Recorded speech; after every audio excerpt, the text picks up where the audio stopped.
Abraham Lincoln was born in a log cabin in Kentucky on February 12, 1809, to parents who could neither read nor write. He went to school on and off for a total of about a year, but he educated himself by reading borrowed books. When Lincoln was 9 years old, his mother died. His father, a carpenter and farmer, remarried and moved his family farther west, eventually settling in Illinois. As a young adult, Lincoln worked as a flatboat navigator, storekeeper, soldier, surveyor, and postmaster.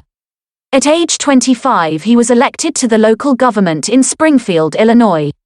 Once there, he taught himself law, opened a law practice, and earned the nickname Honest Abe. He served one term in the U.S. House of Representatives but lost 2 U.S. Senate races. But the debates he had about the enslavement of people with his 1858 senatorial opponent, Stephen Douglas, helped him win the presidential nomination 2 years later. Lincoln opposed the spread of slavery in the United States. In the four-way presidential race of 1860, Lincoln got more votes than any other candidate. A nation divided. When Lincoln first took office in 1861, the United States was not truly united. The nation had been arguing for more than 100 years about enslaving people and each state's right to allow it. Now Northerners and Southerners were close to war.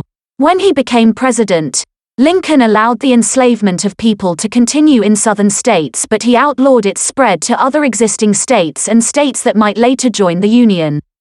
Southern leaders didn't agree with this plan and decided to secede, or withdraw, from the nation. Eventually, 11 southern states formed the Confederate States of America to oppose the 23 northern states that remained in the Union. The Civil War officially began on April 12, 1861, at Fort Sumter, South Carolina, when troops from the Confederacy attacked the U.S. fort. Wartime presidency. Lincoln's primary goal as president was to hold the country together. For a long time, it didn't look as if he would succeed.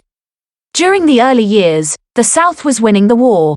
It wasn't until the Battle of Gettysburg in Pennsylvania during July 1863 that the war turned in favor of the Union. Through speeches such as the Gettysburg Address, Lincoln encouraged Northerners to keep fighting. In this famous dedication of the battlefield cemetery, he urged citizens to ensure that these dead shall not have died in vain, that this nation, under God, shall have a new birth of freedom, and that government of the people, by the people, for the people, shall not perish from the earth. Earlier that same year, Lincoln called for the end of the enslavement of people in his Emancipation Proclamation speech. When the war was nearly over, Lincoln was re-elected in 1864. Civil War victory came on April 9, 1865, at Appomattox Courthouse, Virginia, when Confederate General Robert E. Lee surrendered to Union General Ulysses S. Grant. Some 750,000 soldiers had died during the 4-year conflict.